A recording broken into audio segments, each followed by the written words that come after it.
Welcome to BL Stories, where romance, drama, and unforgettable boys' love come to life. Love knows no limits, and the best stories aren't always straight. Subscribe now and join our growing BL-loving family.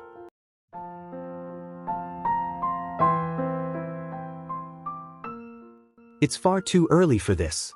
I've been sitting at my desk, pen in hand, with neatly stacked documents in front of me demanding attention. I built this company on precision and discipline. I don't entertain distractions, I remove them. Yet, there's one I can't seem to ignore. I don't like this feeling. Or maybe I like it too much, and that makes it worse. I've always prided myself on being untouchable, a fortress no one could penetrate. But then he walks in, unannounced, never bothering to knock. And oddly, I don't mind. I pretend to, but I don't. When he's around, the pressure in my head lifts. The ever-present tension fades. I've caught myself waiting for those moments, those random interruptions filled with chatter that mean nothing, and yet everything. He strolls in, laughs at things that aren't remotely funny, and leans on my desk like it's his. I should be irritated, but I'm not. I tell him to leave, that I'm busy. Yet somehow, I never really want him to go. This isn't me. I don't get close to people. I don't want to. But with him, my guard doesn't stand a chance. He disrupts my carefully structured world with his playful smirks and easy confidence. No one else dares to be that casual with me, not in this building. Everyone else treats me with caution. I designed it that way. But him? He acts like the rules don't apply. And now I catch myself thinking about him more than I should. It's been a week since he last walked into this office, leaving behind a cup of coffee. I haven't seen him since. And honestly, I've been questioning why I even bother coming in. I haven't accomplished anything useful. All I've done is wait, hoping for a knock that never comes. Has he been working? Has he even shown up this week? Each time someone knocks, I hope it's him. But it never is. Finally, without thinking, I grab the office phone. Have Julian Wilson come to my office. Right now, I instruct my secretary, trying to sound like it's a matter of business. Wilson? Sir, I'm not sure who... Julian Wilson from the wedding planning department, I clarify quickly. Oh, I know who you mean now. Sorry, sir, right away. There's a bit too much enthusiasm in her voice when she says his name. What am I even doing? Just last week I was annoyed by him. Now I'm hoping he'll walk in and fill the silence with his nonsense? A few minutes later, the phone rings again. Yes. Sir, I checked. He left the office this morning for a client meeting and hasn't returned. What time did he leave? 8 a.m. It's 5 p.m. now. What kind of meeting lasts that long? I don't think he's coming back today. And who told him he could just disappear for an entire day? If he's got time to waste, he should be ready for what tomorrow brings. Frustrated, I grab my phone and scroll absent-mindedly. A notification from Instagram pops up. Yes, I have an account, but only for professional purposes. I use it to monitor events and advertisements posted by our planners. It's not like I post anything personal. The notification reads, "Follow suggestions, Julian Wilson from your contacts is on Instagram Live." Without thinking, my fingers move. Should I follow him? He won't even know it's me. He has so many followers, there's no way he'd notice. I tap follow. He's live. Should I watch? I hesitate, then I press play. There he is. At a party. During work hours. Laughing. Dancing. People around him. Music blasting. And he's having fun. Tomorrow he's going to wish he hadn't posted this. A knock on the door snaps me back to the present. I quickly close the video and set my phone aside. Come in. Mr. Clinford? My assistant peeks in. I'm sorry to interrupt, sir, but I brought something to Mr. Stockwell, and he said it was beyond him. So, I thought I should come straight to you. What is it? Well, there's a concern. Some of the young ladies in the department have been disappearing during work hours, claiming they've finished their tasks for the day. It turns out, they've been sneaking off to party. Julian Wilson seems to be influencing them. So those girls around him in the video were his co-workers? Get their names. We're holding a meeting first thing tomorrow morning. Yes, sir. Thank you. She leaves. I walk over to the large window beside my desk, gazing out at the city skyline. Somewhere out there he's laughing, dancing, living like the world is his stage. He's not here. And somehow, that makes this office feel emptier than ever. I grab my keys. I need to get out of here. The next day. The moment I step into the meeting room, my eyes scan the group gathered inside. He's not here. Where is your team leader? I ask, my voice sharp with irritation I don't entirely understand. They exchange uneasy glances as if I'm about to scold them all. Still sleeping is he? I mutter with a dry chuckle. The nerve, being late when he knew this meeting was scheduled. Just as I'm about to let out my frustration, the door swings open and he rushes in, breathless. I'm so sore. You've crossed a line. Wait for me in my office, I interrupt firmly. He doesn't argue, just nods and walks out. That's not like him at all. Clearly, he enjoyed himself yesterday. He even had time to dye his hair purple. Purple. And his outfit? Oversized black cargo pants, a loose t-shirt, sneakers, and a half-zipped white hoodie. Not exactly office attire. Turning to the rest of the group, I address them calmly but firmly. I believe you all know how I operate. I don't speak twice. What happened yesterday should not happen again. You're dismissed. They quickly stand, relieved, murmuring apologies and thanks I don't acknowledge. I head back to my office. Before I even reach for the doorknob, it opens from the inside. He's already there, like he was waiting. I'm really sorry, he says earnestly. I didn't think it through. I know it wasn't right, but I want you to know I do respect the rules here. When you told me to wait in your office, I didn't say anything because I didn't want the others to think that you and that we're close. I didn't want to make things awkward. Enough, I say, raising a hand. You're making too much noise. Friends? Is that what he just called us? We're not friends. One more careless decision like yesterday's, and you'll be dismissed. Actions have consequences. I know, but please, not now. I have a meeting I can't miss. I promised I'd be on time. The moment it's over, I'll return, and you can deal with me however you see fit. I'll even stay late to help with your workload if that's what it takes. Is he trying to turn this into some kind of deal? And you think staying late with me is a punishment? I ask, trying not to smile. Well, I could be at home resting. So yes, staying here would be a sacrifice, he grins. Or if we finish really late, I can come tomorrow, and you can punish me then. Your choice. Don't even think about skipping today, or you'll regret it. Just then his phone buzzes. He answers it with a smile. Hey, yeah, I'm on my way. Cool, see you in a minute. He hangs up. Gotta go. See you later. And he's gone. I sigh, watching the door close behind him. Did I even reprimand him properly? What is he doing to me? Every time he's around, I lose control of my words, my rules, everything. Later that night, 9 p.m. Still no sign of him. Since this morning, he posted one photo on social media, him with two men at what looks like a pub. Now my phone vibrates. A message. A photo of him and the same two men, but this time, they're somewhere else. The message reads, still at the venue making final arrangements. Sorry, I can't make it back today.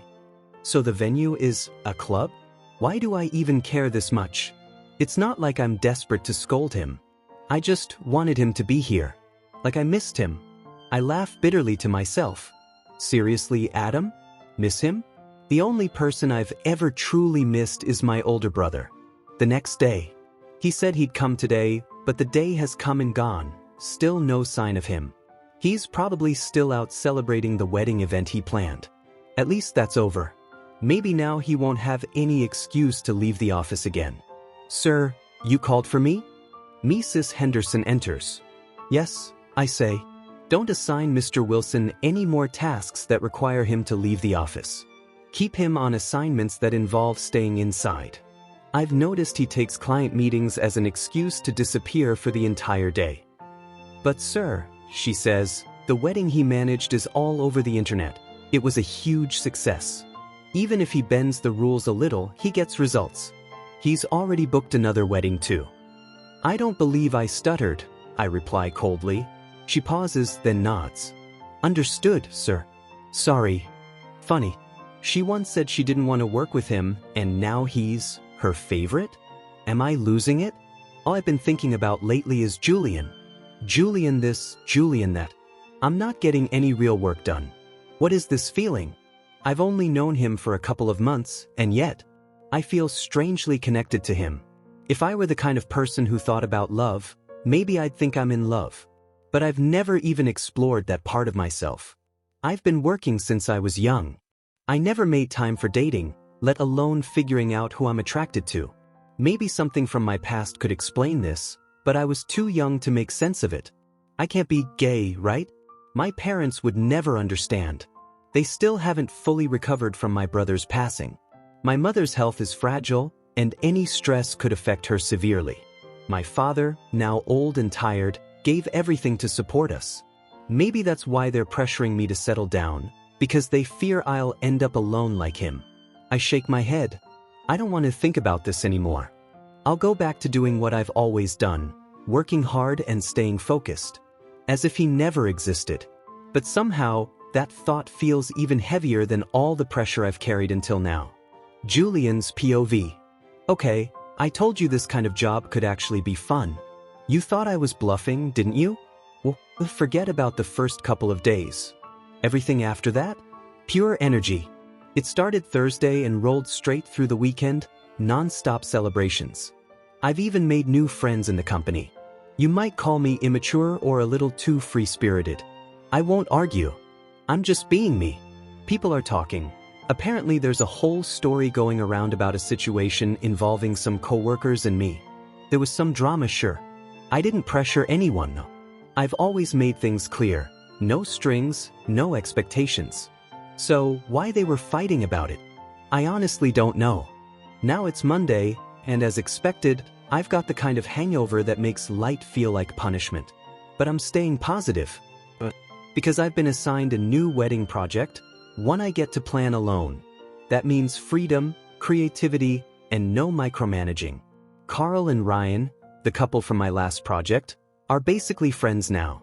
I can't wait for them to return from their honeymoon so we can hang out again. It's the first time in a long while I've felt this connected to people. Oh, and guess what? Mrs. Henderson's totally on my side now. Not like that, of course. She just thinks I'm one of the best in the department. And because of that, she gives me a lot of freedom, as long as I keep up with the work, of course. She even said I could go out and unwind now and then, as long as I get the job done. Talk about balance. Today, I'm driving to work. Mom asked me to drop her off at the hospital, saying she barely gets to see me anymore. After parking outside the building, I basically dance my way in. This place is starting to feel like home. Well, second home, parties will always be first. On my way to my department, I greet everyone cheerfully. Some give me strange looks, like I've grown a third eye or something. What's up, wedding planner crew? I shout playfully as I walk into the office. I moonwalk back toward Mrs. Henderson's desk, excited for the day.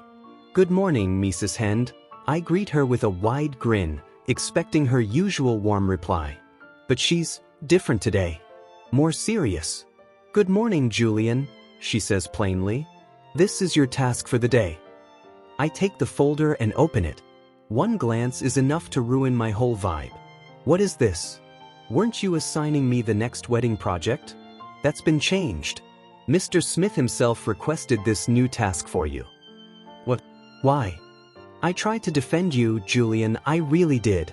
But when he makes up his mind, he doesn't budge. I can't believe this. Mr. Smith? Or should I say Adam? He's doing this on purpose? Sitting in one spot all day doing clerical work? That's not me. It's exhausting mentally. This has to be his version of punishment. Why would he go to Mrs. Henderson and tell her not to give me client-facing tasks? It's not even his department. And Mrs. Henderson used to back me up. Now she's just nodding along? Whatever. I need to stay under the radar for a while. I walk toward his office, adjusting my expression to look calm and harmless, only to realize he's not here. His curtains are still drawn. Seriously? I pull out my phone and call him. No answer. I try again. Still nothing. I send a few messages. He's online. I can see it. And yet, he's ignoring me. Mrs. Henderson, I ask, turning back, can't I just go ahead with the wedding task? He's not even in today. And I promise I'll behave. Maybe if he sees me doing well, he'll ease up and won't be so hard on you either. I'm sorry, dear, she replies.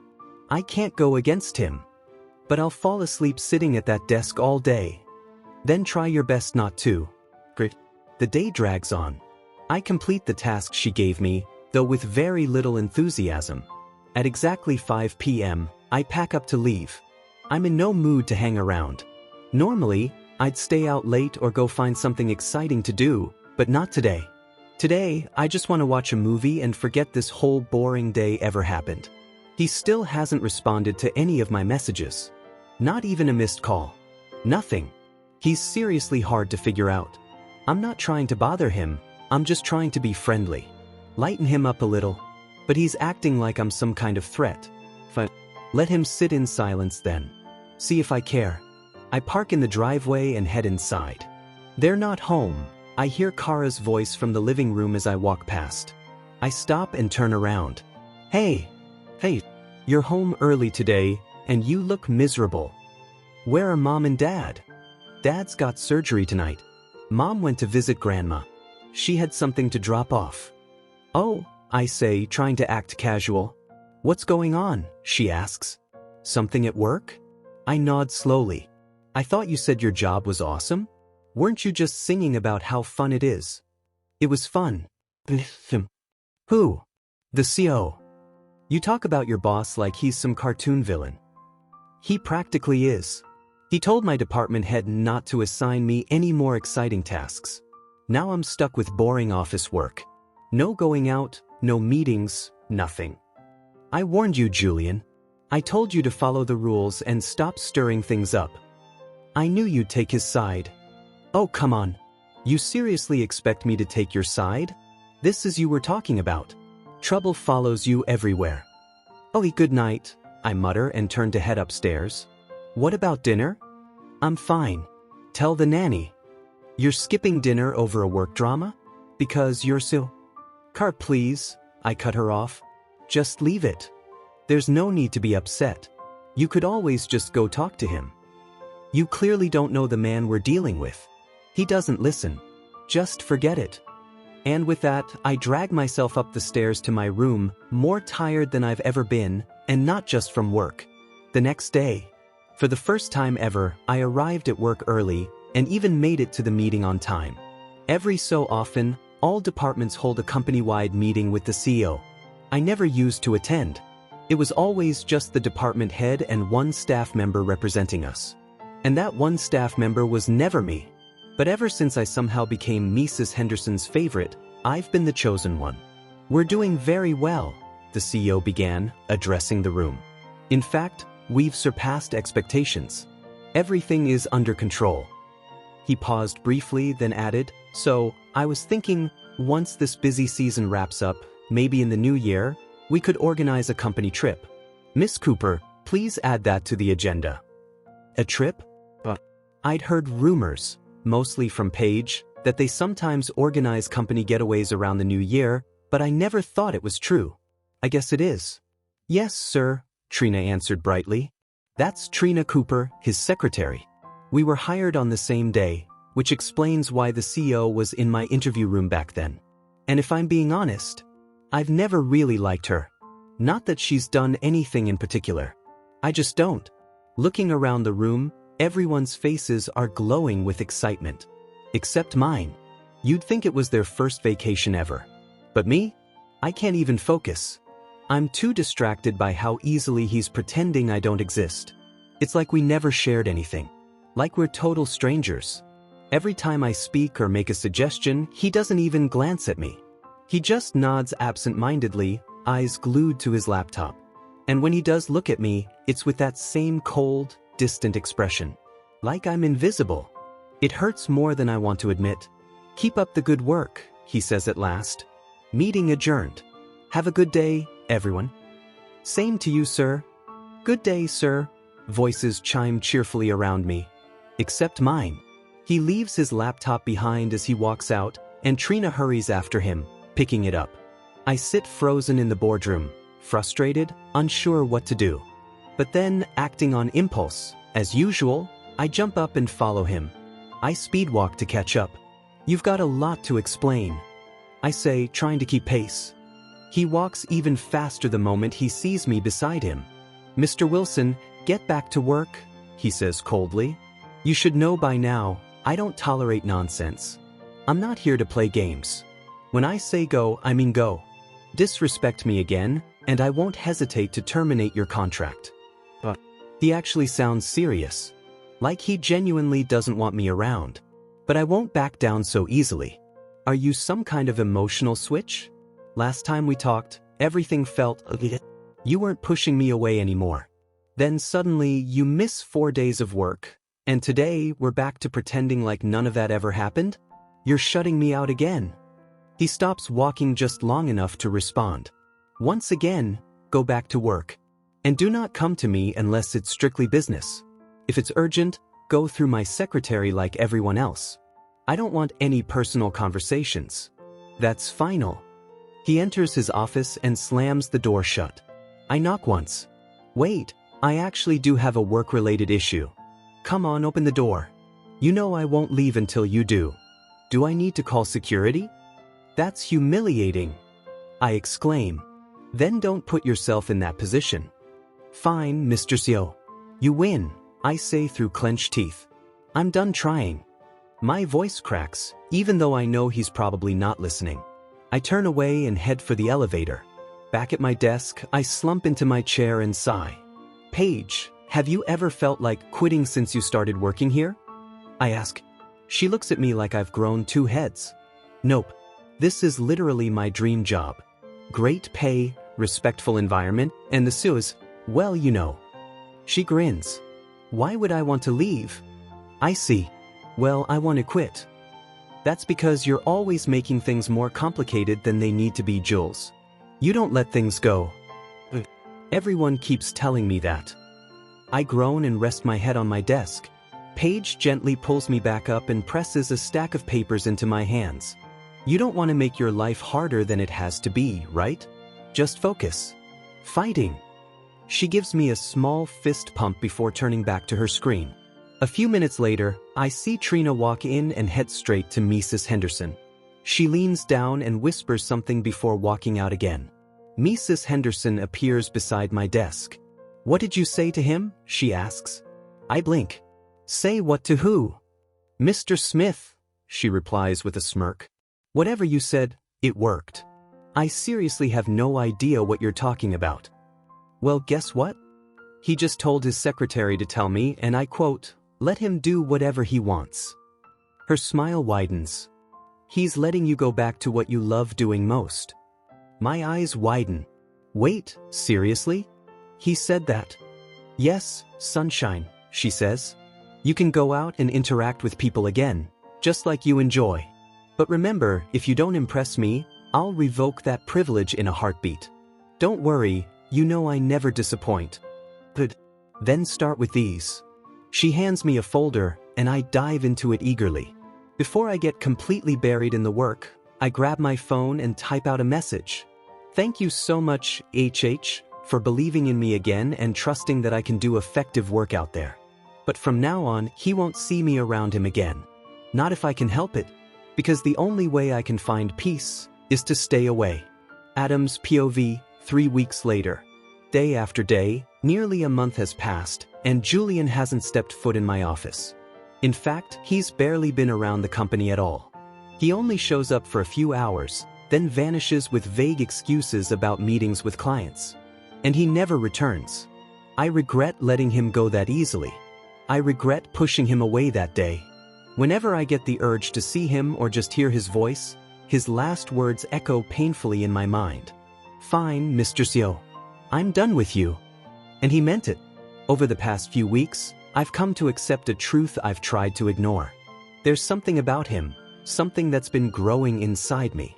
No matter how hard I try to suppress it, I can't. I want him close again. After a sleepless night, I made a decision. I'm going to make Julian my secretary. I'll promote Miss Cooper to a new position, one she deserves, so she won't feel undervalued. Simple enough. Problem solved. Just as I start planning the next steps, a voice interrupts my thoughts. Matt, are you in? Can I come in? I freeze. That voice belongs to only one person. Meredith Amell. Despite my request that she stay out of my office during work hours, she never listens. She's the woman my mother is determined to tie me to. 3 weeks ago, my mother was at it again. Adam Smith. I want grandchildren already. You lost your brother, and now I need someone to carry on the family line. If you're too busy to find a wife, I'll find one for you. Her words cut like knives, reopening wounds I've tried to bury. The last time she said that, I completely broke down. Julian was the one who calmed me down, who distracted me just long enough to breathe again. Now, Meredith stands in front of me, beautiful, charming, and everything someone might want, but not me. Because every time I see her, I wish she were someone else. I wish it were him. I've really missed you, she says as she wraps her arms around me while I'm still seated. I don't enjoy this kind of contact, but I'm not unkind enough to push her away. You said you'd call me. I waited for so long, but you never did. So, I came to check on you, even if you told me not to. I promise I won't disturb you. I'll just sit quietly. She talks so much, just like Julian. But she's not him. And I never said she could stay, so what's this "I'll sit quietly" thing about? If I don't call, it means I'm busy. Honestly, I think you should go. I don't even know how long I'll be working today. Besides, I just took you to lunch an hour ago. This "I miss you" speech feels a bit sudden, doesn't it? She blinks but keeps smiling. But I still miss you. Don't yo? The door swings open before she can finish. No knock. Just someone barging in. There's only one person who would do that. Meredith doesn't even flinch. She stays where she is, her arms still around me, as if she wants whoever's at the door to see us like this. What's up, HH? I realize that even with all the fun in the world, I would still miss. He stops. Freezes. His eyes land on us, and he instantly shuts down. I can't breathe. What was he going to say? You would still what? Miss me? Think about me? Just say it. Please say it. Why today, Meredith? People think I'm untouchable, unshakable, a god in a suit. But if they could read my thoughts right now, they'd see a mess of emotions I can't even name. Oh, I'm so sorry.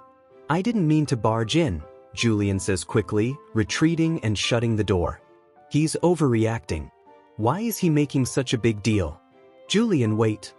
I call out, using his first name for the first time. But he doesn't stop. He doesn't turn back. I gently push Meredith aside. I can't believe he saw me like that. Now he probably thinks I've moved on, or that I was never serious at all. Why are you so tense? Even if he tells people what he saw, so what? We're together, aren't we? She says. You don't understand anything. How could he just walk in like that?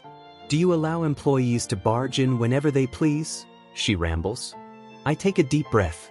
Meredith, I'm sorry, but I love someone else. I don't want to waste your time anymore. It wasn't rehearsed. The words just slipped out. But they felt true. What? I'm sorry. Is it that goo? No. Not him, I say quickly. He's just a friend of the person I love. He might tell her. A lie. A poor one. But it's easier than the truth right now. She storms out, declaring she'll tell my mother everything. I don't stop her. Sure enough, the call comes a few minutes later. I heard you're in love. Is it true? If so, bring her home. If not, you're marrying Meredith. How can I bring her home when I haven't even told her how I feel yet? You're not going anywhere, Mother. Let me figure things out. Once I do, I'll bring her to you. Make it quick. No greeting. No goodbye. Just another demand. I set the phone down, my thoughts already drifting back to Julian. He called me that name again. What does it mean? I've searched everywhere. I even asked Miss Cooper, but no one can explain it. Whatever it means, I can't stop thinking about it. Just like I can't stop thinking about him. Julian's POV. So apparently he has a girlfriend. Not that I care. I'm just surprised. I never thought someone as stiff as him could even ask a person out. How does anyone date a guy who's always at work? No fun, no spontaneous moments, no real romance. But whatever. It's none of my business. Honestly, I shouldn't have walked into his office. What was I thinking? I hadn't stepped foot in there for nearly a month. I've been purposely keeping my distance so I could fly under his radar. Just another invisible employee he wouldn't bother with. But deep down, I miss teasing him. That's probably why I went there today. Only to walk in on that. Hey, did you hear? Paige's voice cuts through my thoughts. Hear what? Mr. Smith is coming with us on the trip tomorrow. It's the first time he's ever joined. I'm so excited, everyone is. Now I won't have to miss him while we're away. Paige and I have gotten really close over the past few weeks.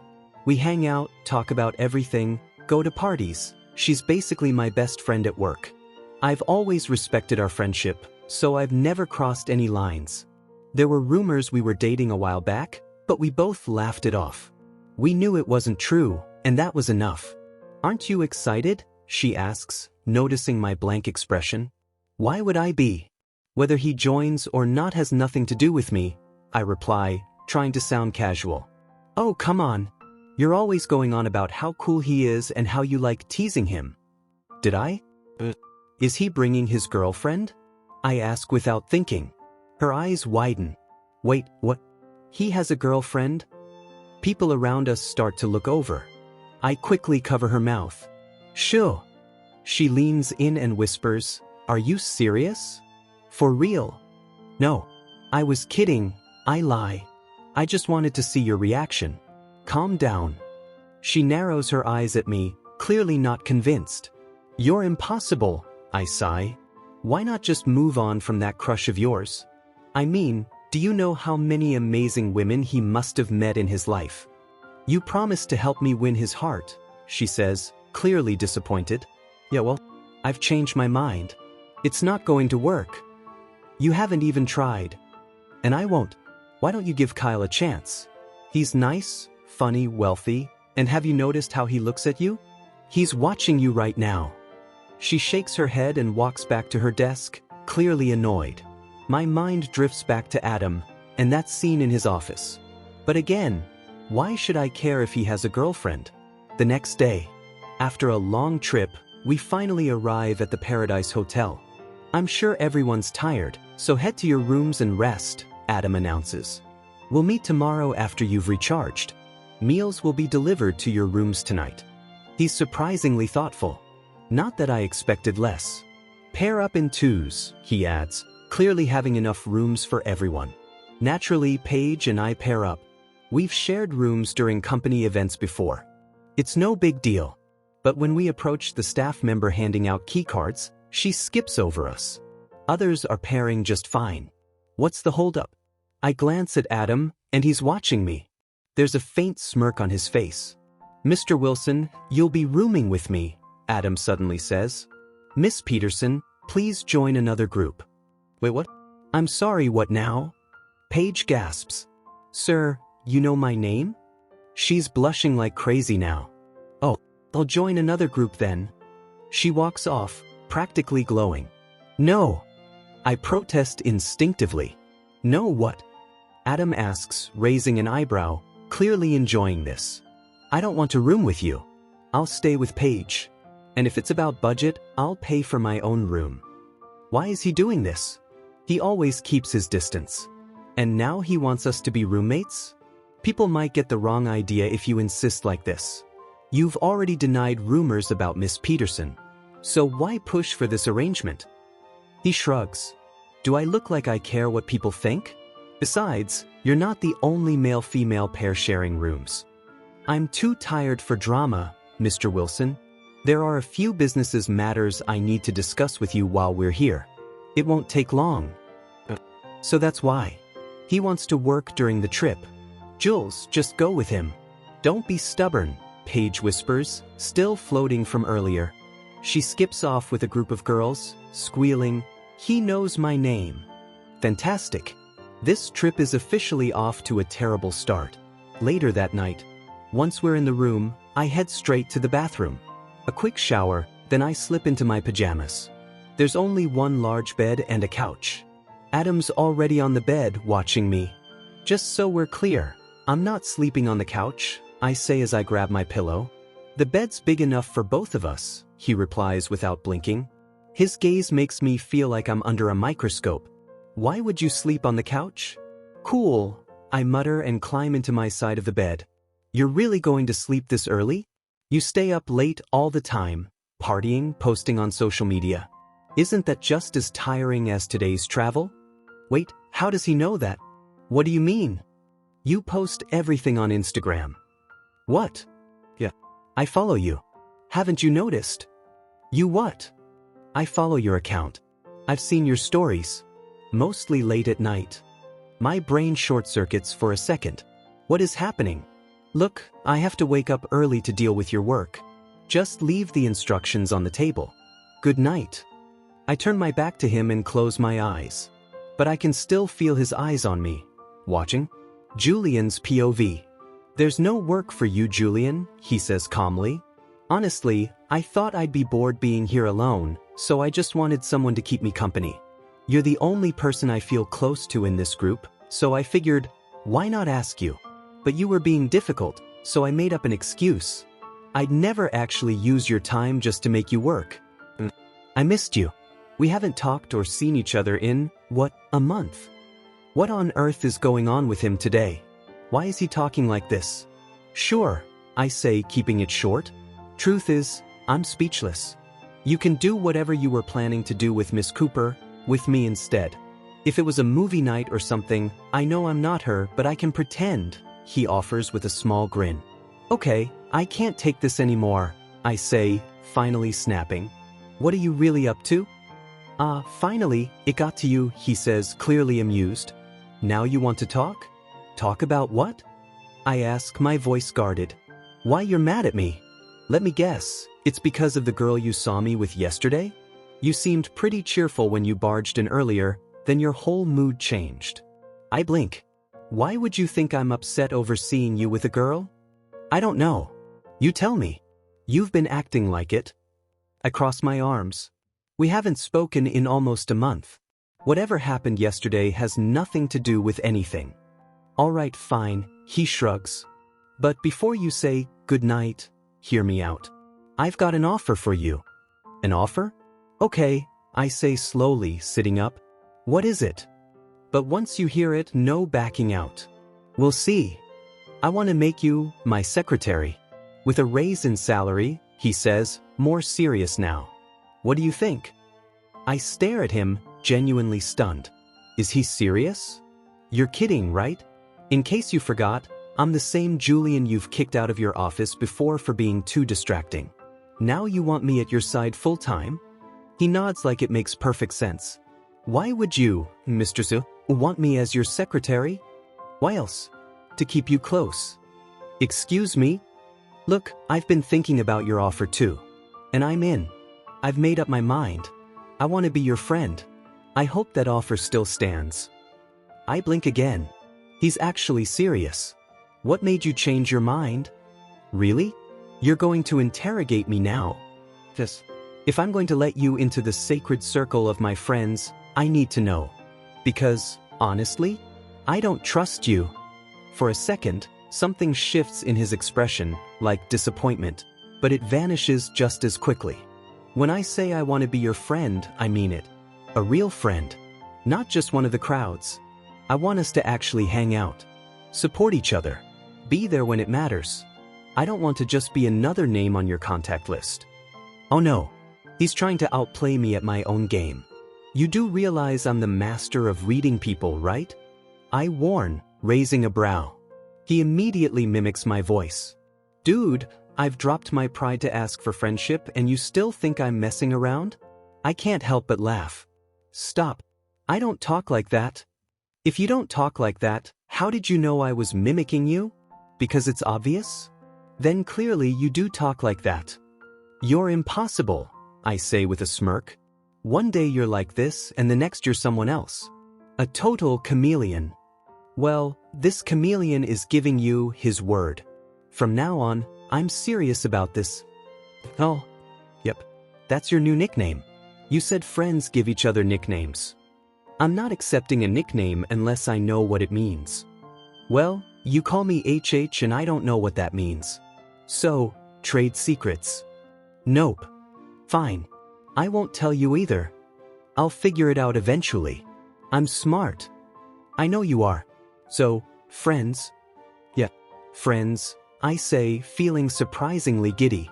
Like, genuinely happy. And not just any friend, he says quickly. Your real friend. Don't lump me in with the rest.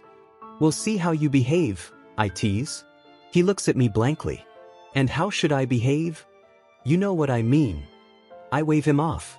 Anyway, now that we're friends, want to tell me about that girl? Knew it, he interrupts, eyes lighting up. I knew it bothered you. It didn't. You know what, forget it, I say, diving under the blanket. But he pulls it back and makes me sit up again. Her name's Meredith Amell, he says, looking a bit more serious now. My parents have been pressuring me to settle down. My mom even introduced her to me. I agreed to date her because, honestly, I had no reason not to. But it was never really serious. I ended things yesterday. I didn't want to lead her on. So, you weren't in love with her? He shakes his head. No, not at all. Then, why end it now? He hesitates. Because you saw us together. And I knew you'd think she meant more than she did. What does that have to do with anything? Forget it, he says quickly, then turns the tables. Do you have someone in mind? A girlfriend? Crush? I freeze. The truth?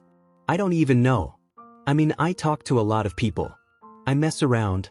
But something about this moment feels different. He stares at me. I stare back. It's intense. Too intense. My heartbeat starts to race. I've never felt this kind of pressure in a stare before. I need to break the tension. Forget that. You ever drink? I blurt out. Where did that come from?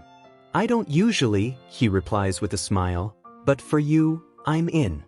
Great. Go freshen up. I'll place an order. Sure thing, he says, heading to the bathroom.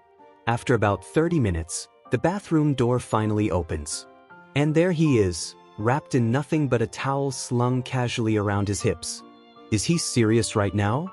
A warm mist escapes from the bathroom, carrying the fresh scent of his shampoo and filling the room. He strolls out with the kind of confidence that makes it look like this is his space, like he's never felt more at home. The soft light highlights the droplets still clinging to his broad shoulders and chest. His damp hair is slicked back, yet a few strands fall loosely onto his forehead. It feels like I've stepped into a scene from a movie. I freeze, staring, unable to look away. He catches me staring and smirks. That smug, knowing smirk. Enjoying the view? He teases, tilting his head, one eyebrow raised. Heat rushes to my face. I try to play it cool, but my voice betrays me. I laugh nervously, shaking my head. W, what do you think you're doing walking out of the bathroom like that? I manage to ask. I can't get dressed in a steamy bathroom. You seriously expected me to do that? He replies casually. No, of course not.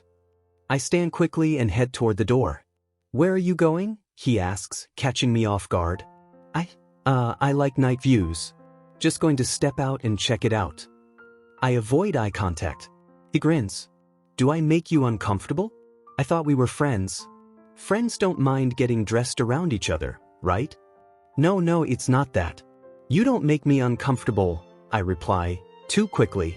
Good, he says, still smiling. Then stay. I'll be dressed in a second. Then maybe we can share a drink or enjoy the night view together.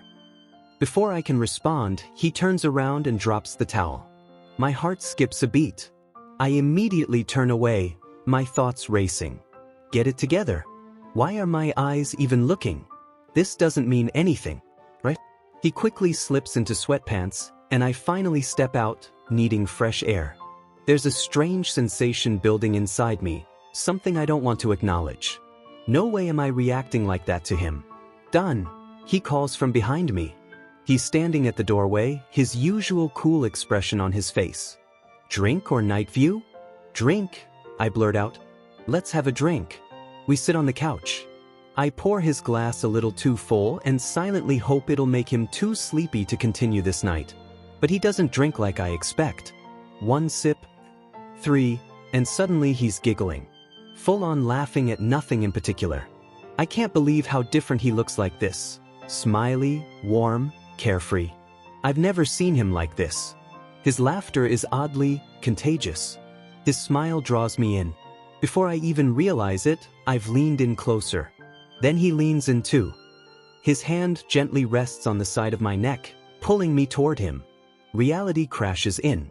I jerk back instantly, heart pounding. What am I doing? What's wrong? He asks, confusion and something else, disappointment, in his voice. I don't answer. I'm afraid if I open my mouth, I won't be able to speak steadily. I grab the bottle and take a long drink, trying to drown out everything about this night. The next morning, sunlight filters softly through the curtains, and I slowly open my eyes, feeling surprisingly comfortable.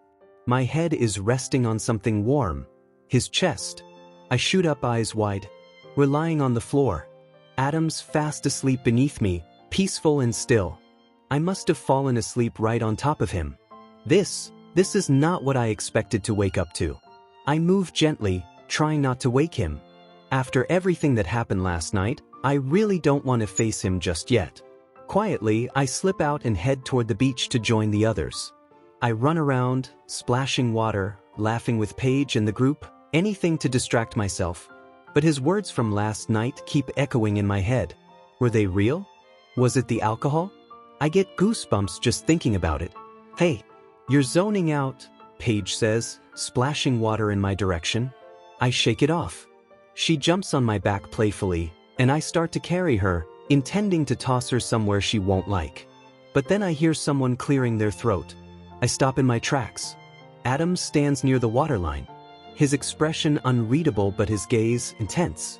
He's wearing black slacks and a matching shirt, unbuttoned halfway. His sleeves are rolled up, hair messy, and he's barefoot. Everyone freezes. Even the girls who had been laughing just a second ago now stare at him like they've seen someone walk straight out of a magazine. I can see their eyes narrowing in on his chest, practically swooning. Paige, who'd been giggling on my back, slips off and goes quiet, her face turning pink. And for some reason, I hate it. I hate how they're looking at him. I hate how he's just standing there, bare-chested, in front of everyone. Good morning, sir. They greet him, almost in unison. He smiles, an actual smile. Good morning. Don't stop having fun because of me. I just came to check if everyone's okay. His voice is calm, polite.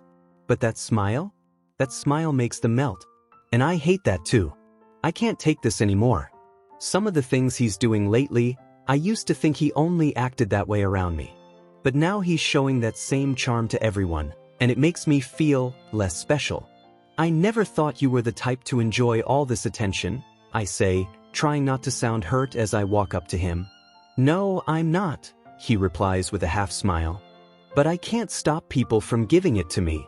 Then maybe button up your shirt and stop smiling like that, I say without thinking. What? You heard me. Button up and stop smiling like that. He smirks. Are you jealous? I scoff, mostly to defend myself. Me? Jealous? Of what exactly? You said you don't like attention.